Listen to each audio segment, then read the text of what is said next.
ಹಳೆ ಪಿಂಚಣಿ ಯೋಜನೆ ಶೀಘ್ರ ಜಾರಿಗೊಳಿಸದಿದ್ದರೆ ಮತ್ತೆ ಹೋರಾಟ ನಡೆಸಲಾಗುವುದು ಎಂದು ಕರ್ನಾಟಕ ರಾಜ್ಯ ಅನುದಾನಿತ ಶಾಲಾ ಕಾಲೇಜುಗಳ ನೌಕರರ ಪಿಂಚಣಿ ಸಂಘದ ಸದಸ್ಯರು ಸಭೆಯಲ್ಲಿ ಮಾತನಾಡಿ ತಿಳಿಸಿದರು. ನಗರದ ಬಸವ ಮುಕ್ತಿ ಮಂದಿರದಲ್ಲಿ ಕರ್ನಾಟಕ ರಾಜ್ಯ ಅನುದಾನಿತ ಶಾಲಾ ಕಾಲೇಜುಗಳ ಪಿಂಚಣಿ ವಂಚಿತ ನೌಕರರ ಸಂಘದ ಉಪಾಧ್ಯಕ್ಷ ವಿಜಯಕುಮಾರ್ ಪಾಟೀಲ್ ಯರ್ನಳ್ಳಿ ಅವರ ನೇತೃತ್ವದಲ್ಲಿ ನಡೆದ ಸದಸ್ಯರ ಸಭೆಯಲ್ಲಿ ನಿವೃತ್ತ ನೌಕರರು ಎದುರಿಸುತ್ತಿರುವ ಸಮಸ್ಯೆಗಳ ಬಗ್ಗೆ ಸುದೀರ್ಘವಾಗಿ ಚರ್ಚಿಸಿ ಈ ತೀರ್ಮಾನವನ್ನು ಕೈಗೊಂಡರು.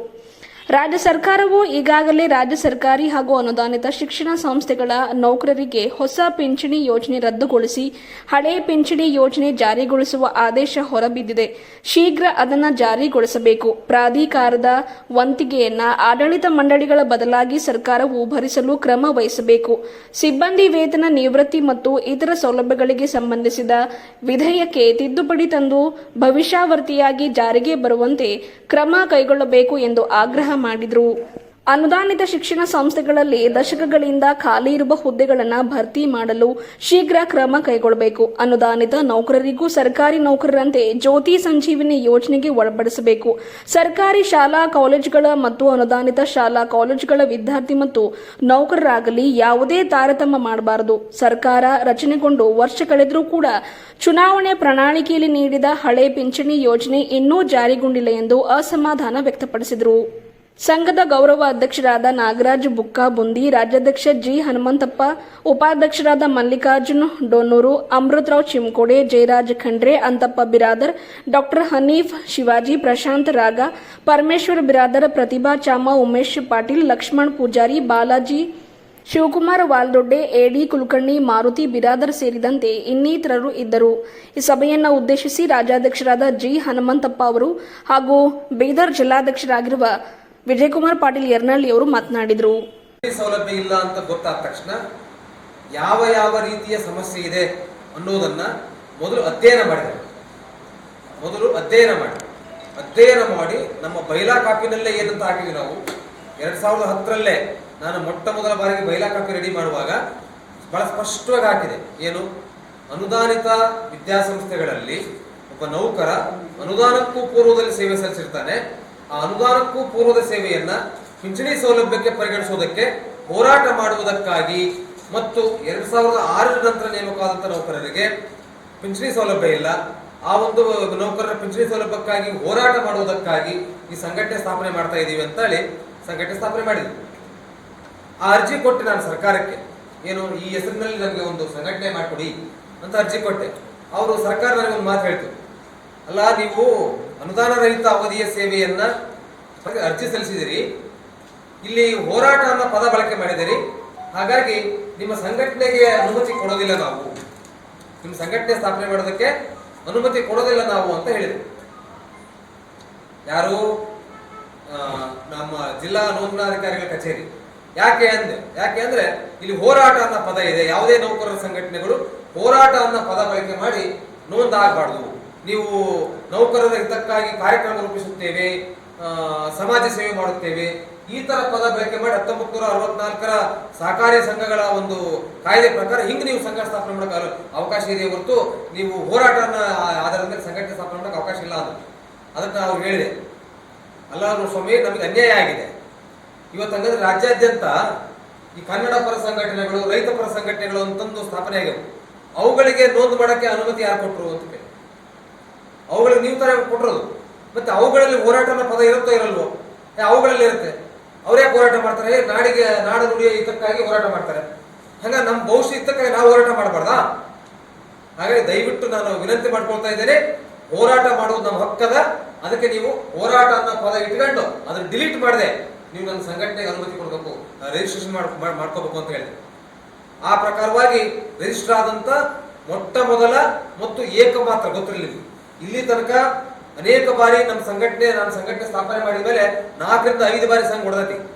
4 ರಿಂದ 5 ಬಾರಿ ಸಂಘಟನೆ ಹೊಡೆದ್ರು ಕೂಡ ಯಾರು ಹೋಗಿ ಮತ್ತೊಂದು ಸಂಘಟನೆನ ಹೋರಾಟ ಮಾಡಕ್ಕೆ ಅಂತ ರಿಜಿಸ್ಟರ್ ಮಾಡಿಸಿಲ್ಲ, ಗೊತ್ತಿರಲಿಲ್ಲ. ಇಡೀ ರಾಜ್ಯಾದ್ಯಂತ ಯಾರು ಕೂಡ ಕಡಲಿಯವರು ಕಟ್ಟಿದ್ರು ಸಂಘಟನೆ ರಿಜಿಸ್ಟರ್ ಮಾಡಿಸಲಿಲ್ಲ, ಆಮೇಲೆ ಹೆಬ್ಬೂರು ಕಟ್ಟಿದ್ರು ಸಂಘಟನೆ ರಿಜಿಸ್ಟರ್ ಮಾಡಲಿಲ್ಲ, ಶಿವಮೊಗ್ಗ ಬಂದು ಕಟ್ಕೊಂಡ್ರು ಸಂಘ ರಿಜಿಸ್ಟರ್ ಮಾಡಿಸಿಲ್ಲ, ಯಾರು ಸಂಘ ರಿಜಿಸ್ಟರ್ ಮಾಡಿಸಿಲ್ಲ.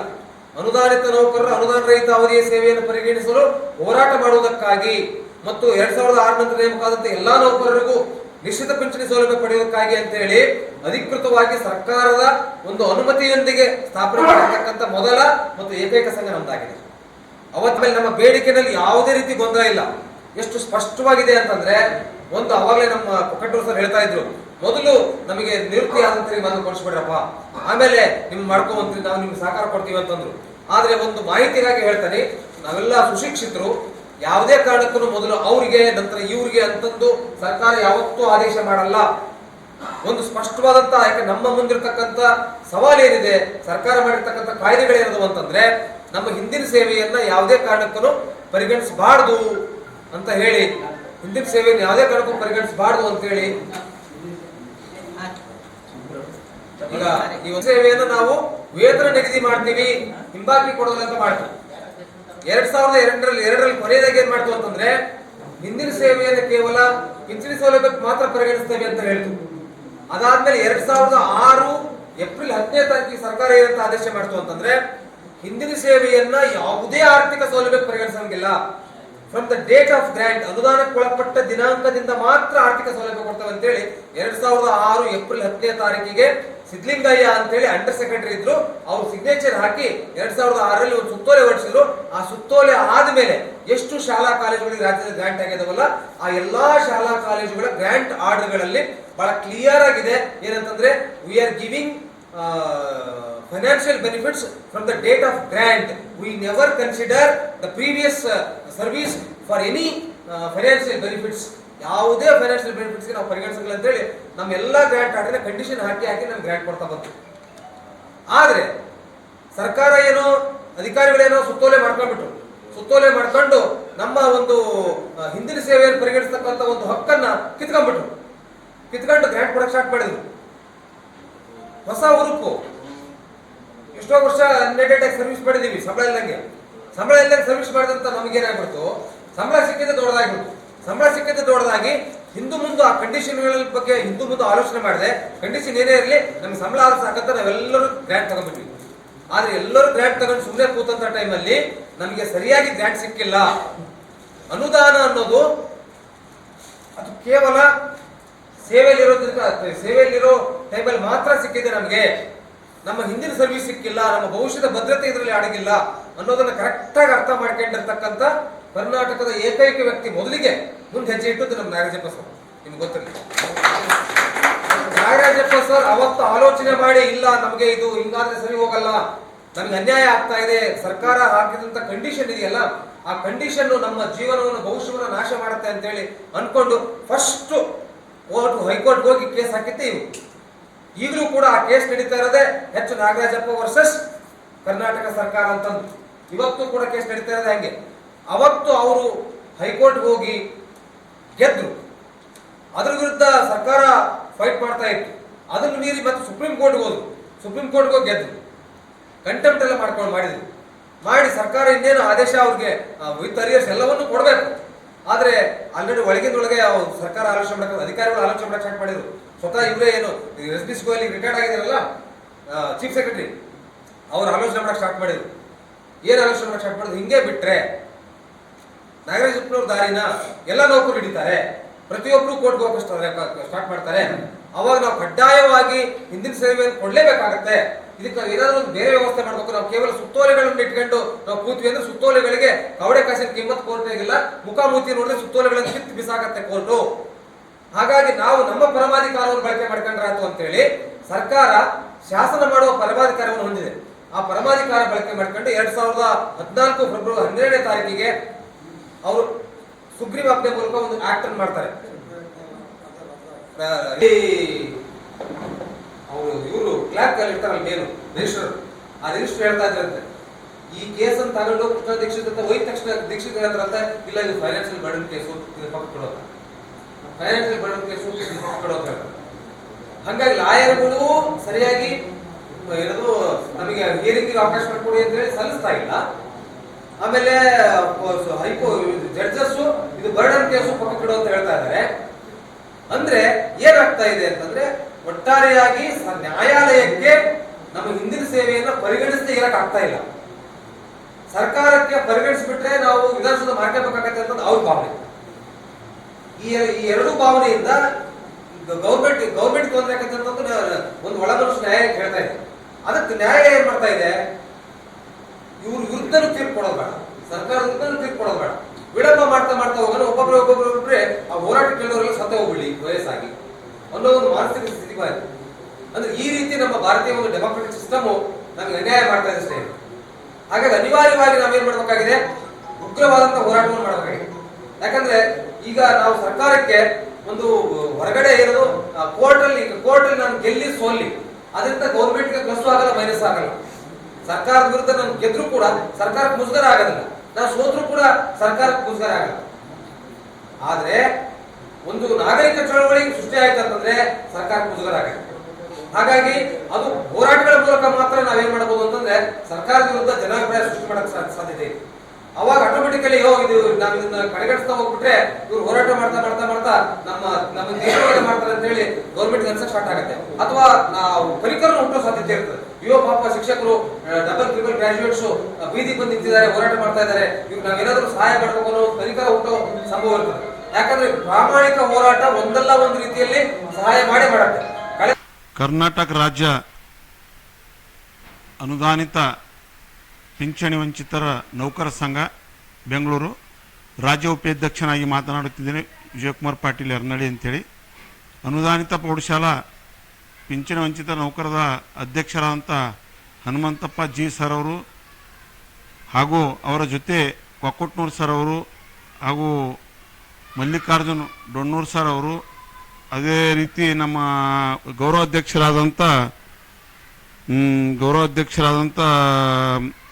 ವಂಚಿತ ನೌಕರ ಸಂಘದ ನಾಗರಾಜ್ ಬುಕ್ಕಾ ಬುದಿ ಸರ್ ಅವರು ಬೆಂಗಳೂರಿನಿಂದ ಗುಲ್ಬರ್ಗಕ್ಕೆ ಬಂದು ಇವತ್ತ 12 ಗಂಟೆಯಿಂದ 3 ಗಂಟೆ ತನಕ ಕಾರ್ಯಕ್ರಮ ನಡೀತು. ಬಸವ ಮುಕ್ತಿ ಮಂದಿರ BB ಕಾಲೇಜ್ ಅಪೋಸಿಟ್ ಎದುರುಗಡೆ. ಬೀದರ್ ಜಿಲ್ಲೆಯಿಂದ ಅನುದಾನ ಪಿಂಚಣಿ ವಂಚಿತ ನೌಕರ ಸಂಘದ ಎಲ್ಲ ಪದಾಧಿಕಾರಿಗಳು, ಮುಖ್ಯಗಳು, ಸಹಶಿಕ್ಷಕರ ಸಂಘದ ಅಧ್ಯಕ್ಷರು, ಕಾರ್ಯದರ್ಶಿಗಳು ಎಲ್ಲರೂ ನೂರಾರು ಸಾವಿರಾರು ಸಂಖ್ಯೆ ಜನರಲ್ಲಿ ಸೇರಿಸಿ 300ಕ್ಕೂ ಹೆಚ್ಚು ಜನ ಭಾಗಿಯಾಗಿದ್ದರು. ಅದೇ ಮುಂದೆ ಈಗ ಈ ಬರ ಅಧಿವೇಶನದಾಗ ಏನು ಮಾಡಬೇಕು ಏನಿಲ್ಲ ಅಂತೇಳಿ ತೀರ್ಮಾನ ತಗೊಂಡ್ರು. ಮತ್ತು ಯಾರ್ದವ್ರು ಜಿಲ್ಲಾದಾಗ ತಾಲೂಕದಾಗ ಅವ್ರವ್ರ ಶಿಕ್ಷಕರಿಗೆ ತೊಗೊಂಡು ಜಿಲ್ಲಾಧಿಕಾರಿಗಳ ಮುಖಾಂತರ ಒಂದು ಮೆಮೊರಂ ಕೊಡಬೇಕು. ಮಾನ್ಯ ಮುಖ್ಯಮಂತ್ರಿಗಳಂತ ಸಿದ್ದರಾಮಯ್ಯ ಅವರಿಗೆ ಮನವರಿಕೆ ಮಾಡಕೊಂಡಿದ್ದು ನಮ್ಮ ಜಿಲ್ಲಾದ ಉಸ್ತುವಾರಿ ಸಚಿವರುಗಳಾದಂಥ ಈಶ್ವರ್ ಬಿ ಖಂಡ್ರೆ ಸರ್ ಅವರಿಗೂ ಭೇಟಿಯಾಗಿ ಮೆಮೊರಂ 2 ಸಲ ಕೊಟ್ಟಿದ್ದೆವು. OPS ಅಂತೇಳಿ ನಮ್ಮದು ಪಿಂಚಣಿ ವಂಚಿತ ನೌಕರ ನಮ್ಮದು ಸ್ಯಾಲ್ರಿ ಅದ 7ನೇ ವೇತನ ಆಯೋಗ ಮಾಡ್ಯಾರ. ಅದ್ರ ಸರಿಂದ ಇನ್ನೊಂದು 2006 ನಂತರ ಏನು ಇದಾಗ್ಯಾವ, ಹಿಂದೇನು ಇದ್ದವಲ್ಲ ಅವು ನಮ್ಮದು OPS ಮಾಡಬೇಕು. ಪಿಂಚಣಿ ವಂಚಿತ ನೌಕರ ಕಾಲ್ಪನಿಕ ವೇತನ ಇರಲಿ, ಮತ್ತು ಜ್ಯೋತಿ ಸಂಜೀವಿನಿ ಆಗಲಿ, ನಮ್ಮ ಶಿಕ್ಷಕಗಳ ಒಂದು 3-4 ಬೇಡಿಕೆ ಈಡೇರಿಸ್ಬೇಕಂತೇಳಿ ನಮ್ಮ ಹುಮನಾಥ್ ಗೌಡ್ರಿಗೆ ಚಂದ್ರಶೇಖರ್ ಪಾಟೀಲ್ MLC ಅವರಿಗೂ ಭೇಟಿಯಾಗಿದ್ದೆವು. ಅದೇ ಪ್ರಕಾರ ಇವತ್ತು ಅಮೃತರಾವ್ ಚಿಮ್ಕೋಡೆ ಸರ್ ಅವರಿಗೂ ಆ ಫಂಕ್ಷನ್ದಾಗ ನಾವು ಕರೆದೆವು.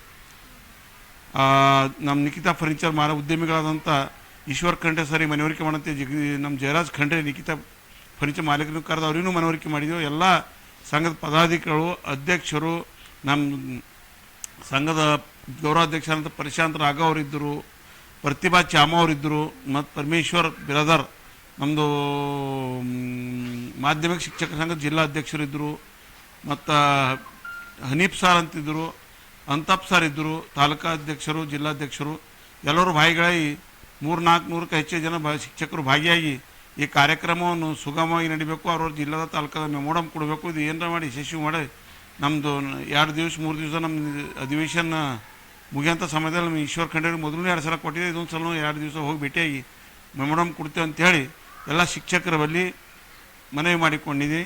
ಎಲ್ಲರೂ ಭೇಟಿಯಾಗೋಣ ಸರ್ ಅಂತ ಹೇಳಿದ್ದಾರೆ. ಅದೇ ಪ್ರಕಾರ ಇದಕ್ಕೆ OPS ಅಂದ್ರೆ ಅವರು ಇದರ ಪ್ರಣಾಳಿಕೆದಾಗೆ ಇಟ್ಕೊಂಡಿರೋರು DK ಶಿವಕುಮಾರ್ ಸರ್ ಆಗಲಿ ಅವರಾಗಲಿ OPS ಮಾಡ್ತೇವೆ ಅಂತೇಳಿ ಅವ್ರ ಕಡೆಯಿಂದ ನುಡಿದಂತೆ ನಡೆದ ಸರ್ಕಾರ 7ನೇ ವೇತನ MLC ಚುನಾವಣೆಯಲ್ಲಿ, ಅದಕ್ಕೆ ಮೊದಲು MLA ಚುನಾವಣೆಯಲ್ಲಿ ಅವ್ರು ಮಾತು ಕೊಟ್ಟರು. ಆ ವರ್ಕರ್ ನಡ್ಕೊಂಡ್ರೆ 7ನೇ ವೇತನ ಆಯೋಗ ಮಾಡ್ಯಾರ. ಈಗ ಅದು OPS ಕೂಡ ಮಾಡ್ತಾರೆ ಅಂತೇಳಿ ನಮಗೆ ವಿಶ್ವಾಸ ಅದ.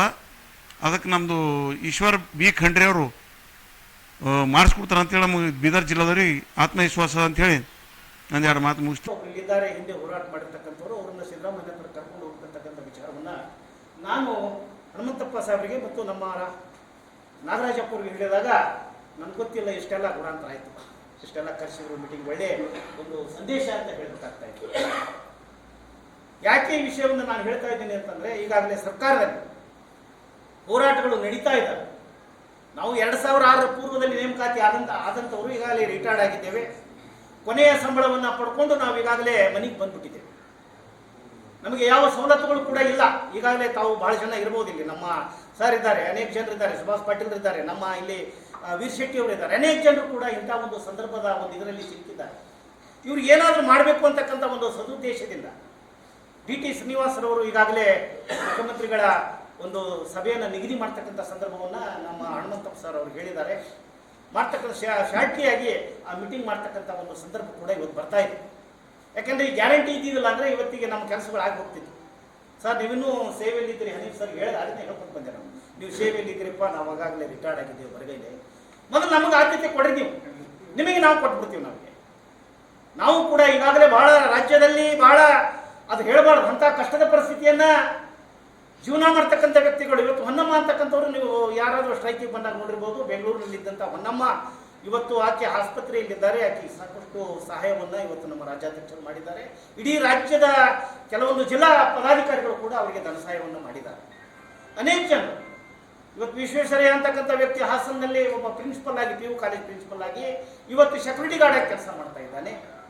ಅದೇ ರೀತಿಯಾಗಿ ಚಿತ್ರದುರ್ಗದಲ್ಲಿ ಒಬ್ಬರು ಪ್ರೈಮರಿ ಸ್ಕೂಲ್ ಟೀಚರ್ ಆದಂಥವರು ಕೇವಲ 27 ದಿನಗಳ ಕಾಲ ಸ್ಯಾಲರಿ ತಗೊಂಡು ಅವರು ಕೂಡ ಇವತ್ತು ಹೋಟೆಲ್ನಲ್ಲಿ ಮ್ಯಾನೇಜರ್ ಆಗಿ ಕೆಲಸ ಮಾಡ್ತಾ ಇದ್ದಾರೆ. ಎಷ್ಟೋ ಜನ ಕಷ್ಟದಲ್ಲಿ ಕೂಡ ಇದ್ದಾರೆ. ನಾವು ಕಷ್ಟದಲ್ಲಿ ಇದ್ದೀವಿ. ನಾವು ಯಾಕಂದರೆ ನಾವು ಹೆಬ್ಬೂರು ಸಂಘಟನೆಯಲ್ಲಿ ಗುರುತಿಸ್ಕೊಂಡವು. ದಯವಿಟ್ಟು ಇಲ್ಲಿ ಅಪಾರ್ಥ ಯಾರು ಮಾಡ್ಕೋಬಾರ್ದು. ಸಂಘ ಅಂದ್ರೆ ಒಂದೇ, ನಾವು ಬಾಹ್ಯವಾಗಿ ಇವರಿಗೆ ಸಪೋರ್ಟ್ ಕೊಡ್ತಾ ಇದ್ದೇವೆ. ಸಂಘ ಇರುವುದಾದ್ರೆ 2006 ಪೂರ್ವ ಸಂಘ ನಮ್ಮದು. ಯಾವಾಗ ಇಡೀ ಮೊನ್ನೆ ಒಂದು ವಿಧಾನಸೌಧದಲ್ಲಿ ಇವರು ಮೀಟಿಂಗ್ ಕರೆದಂಥ ಒಂದು ಸಂದರ್ಭದಲ್ಲಿ ಎಲ್ಲ MLCಗಳು ಕೂಡ ಅಲ್ಲಿ ಬಂದಿದ್ದರು. ಕೆಲವೊಂದು ಮೆಚ್ಚುಗೆ ಮಾತುಗಳನ್ನು ಆಡಿದರು. ಏನು ಮಾತಾಡಿದರು ಅಂತಂದರೆ, ಸಂಘಟನೆ ಒಂದೇ ಇರಬೇಕು ಅಂತಕ್ಕಂಥ ವಿಚಾರ. ಇದು ನಾನು ಕಾಲ್ಪನಿಕವಾಗಿ ಹೋರಾಟ ಮಾಡಿದೆ, ನಾನು ಅದಕ್ಕೆ ಹೋರಾಟ ಮಾಡಿದೆ, ಇದಕ್ಕೆ ಹೋರಾಟ ಮಾಡ್ದೆ, ಕರ್ಬಸಪ್ಪ ಒತ್ತಾಟಿ, ಗೋಪಿನಾಥ್ ಒತ್ತಾಟಿ, ಬಳ್ಳಾರಿ ಹನುಮಂತಪ್ಪ ಒತ್ತಾಟಿ, ಹೆಬ್ಬೂರು ಒತ್ತಾಟಿ, ಈ ರೀತಿಯಾದರೆ ಸಂಘಟನೆ ಆಗುವುದಿಲ್ಲ. ದಯವಿಟ್ಟು ಏನಪ್ಪ ಅಂತಂದ್ರೆ, ಈಗಾಗಲೇ ಬಹಳಷ್ಟು ಕಷ್ಟದಲ್ಲಿದ್ದಾರೆ ನಿವೃತ್ತರು, ಅವರಿಗೆ ಮೊದಲು ಪೆನ್ಷನ್ ಕೊಡಿ ಅಂತಕ್ಕಂಥ ವಿಚಾರವನ್ನು ಆ ಎಲ್ಲ MLCಗಳು ಕೂಡ ಬಂದು ಹೇಳಿದಾಗ ಆ ಮಾತು ನಮಗೆ ಮನದಲ್ಲಿದೆ. ಆ ಉದ್ದೇಶವನ್ನು ಇಟ್ಕೊಂಡು ಇವತ್ತು ನಾವು ಅವರಿಗೆ ಸಪೋರ್ಟ್ ಮಾಡ್ತಾ ಇದ್ದೇವೆ. ಇವತ್ತು ನಮ್ಮ ಸಂಘ ಸಪೋರ್ಟ್ ಮಾಡ್ತಾ ಇದ್ದೇವೆ. ಅವ್ರ ಪರವಾಗಿ ಸಾಕಷ್ಟು ನಾವು ಆ ಭಾಗದಲ್ಲಿ ನಮ್ಮ ಗುಲ್ಬರ್ಗ ಜಿಲ್ಲೆಯಲ್ಲಿ ಎಲ್ಲ ತಾಲೂಕುಗಳಲ್ಲಿ ಕೂಡ ನಾವು ಭೇಟಿಯಾಗಿ ಎಲ್ಲ ನಮ್ಮ ಮತದಾರರನ್ನು ಓಲೈಸಿ ಅವರನ್ನು ಏನಪ್ಪ ಮಟ್ಟೂರು ಅವರ ಜೊತೆಗೆ ಅವರನ್ನು ಆರಿಸ್ತಾ ಕೆಲಸ ಮಾಡಿದೆವು. ನೀವು ಕೂಡ ಸುಮ್ಮನೆ ಇವತ್ತು ಚಂದ್ರಶೇಖರ್ ಪಾಟೀಲ್ರಿಗೆ ಗಂಟು ಬಿಡಬೇಕು. ಸರ್ ನೀವು ನಡ್ರಿ, ನೀವು CM ಬಿಲ್ ಕರ್ಕೊಂಡು ನಡ್ರಿ, ಅದು ಮಾಡ್ರಿ, ಇದು ಮಾಡ್ರಿ ಅಂತಕ್ಕಂಥ ಮಾತನ್ನು ತಾವು ಹೇಳಬೇಕು. ಸುಮ್ ಕೂತ್ರೆ ನಮಗವ್ರು ಮಾಡೋದಿಲ್ಲ ಸರ್. ಯಾರು ಹೊಟ್ಟಿ ಕಳೆದ್ರೆ ಅವರೇ ಅಜೀವನ್ ತಿನ್ಬೇಕಾಗುತ್ತೆ. ನಾವು ಅವ್ರು ತಿನ್ನೋಕ್ಕಾಗಲ್ಲ. ಅವ್ರಿಗೇನು ನಾವು ದುಡ್ಡು ಚೆಲ್ಲಿವಪ್ಪ, ನಾವು ಆರಿಸಿ ಬಂದೀವಿ, ನಿಮ್ದೇನು ಕೆಲಸ ಅಂತಕ್ಕಂಥ ಪ್ರಶ್ನೆನೂ ಕೂಡ ಬಂದರೂ ಬರ್ಬೋದು. ಅದಕ್ಕೆ ನಾವೆಲ್ಲರೂ ಒಕ್ಕಟ್ಟಾಗಬೇಕು. ಈ ದಿಶೆಯಲ್ಲಿ ಮೊದಲು ಯಾರು ರಿಟೈರ್ಡ್ ಆಗಿದ್ದಾರಲ್ಲ, ಆ ರಿಟೈರ್ಡ್ ಆದವರ ಬಾಳನ್ನು ನೀವು ಎಲ್ಲ ಕೂತು ಇನ್ನೂ 4 ವರ್ಷ, 5 ವರ್ಷ, 10 ವರ್ಷ, ಈಗಾಗಲೇ ನಮ್ಮ ಸಂಘಟನೆಯಲ್ಲಿ 3 ತಿಂಗಳು, 6 ತಿಂಗಳು, 1 ವರ್ಷ, 2 ವರ್ಷ, 3 ವರ್ಷ, 4 ವರ್ಷ, 8 ವರ್ಷ, 9 ವರ್ಷ ಸರ್ವಿಸ್ ಮಾಡಿದವರು ಕೂಡ ಇವತ್ತಿದ್ದಾರೆ. ಮತ್ತು ಅವರಿಗೆ ಒಂದು ವೇಳೆ ನಾಳೆ ಏನಾದರೂ ಈ NPS ಬಂದು ಕೇವಲ 10 ವರ್ಷದವರಿಗೆ ಕೊಡ್ತು ಅಂತಂದರೆ ಅವ್ರ ಗತಿ ಏನಾಗಬೇಕು. ಅದಕ್ಕೆ ನಾವು ಟೋಟಲ್ ಆಗಿ ವಿಚಾರ ಮಾಡೋದೇನೆಂದರೆ, ನಾವು ಒಂದು ಬೇರೆ ವಿಚಾರ ಇಟ್ಕೊಂಡು ಬಂದಿದ್ದೆವು. ನಮ್ಮ ಆತ್ಮೀಯ ಇವರು ಯಾರು ನಮ್ಮ ಚಿಕ್ಕಪಡೆ ಸಾರನ್ನ ಭೇಟಿ ಆಗಬೇಕು, ಏನಾದರೂ ಮಾಡಿ CM ಹತ್ರ ಅವ್ರಿಗೆ ಕರ್ಕೊಂಡು ಹೋಗಿ ಕೆಲಸ ಮಾಡಿಸ್ಬೇಕಂತಕ್ಕಂಥ ವಿಚಾರವನ್ನು ನಾನು ಹೇಳಿದಾಗ ಅವೆಲ್ಲ ನಾವು ಸಭೆನೇ ಮಾಡಿಸೋಣ ಅಂತಕ್ಕಂಥ ಮಾತನ್ನು ಅವ್ರು ಹೇಳಿದರು. ಪರವಾಗಿಲ್ಲ, ಸಂತೋಷ. ಏನೇ ಆಗಲಿ ಎಂತೆ ಆಗಲಿ ನಮ್ಮ ಕೆಲಸ ಆಗಬೇಕು. ಸಂಘಟನೆ ಮಾತ್ರ ಗಟ್ಟಿಯಾಗಿರಬೇಕು. ಸಂಘಟನೆ ಭಾಳ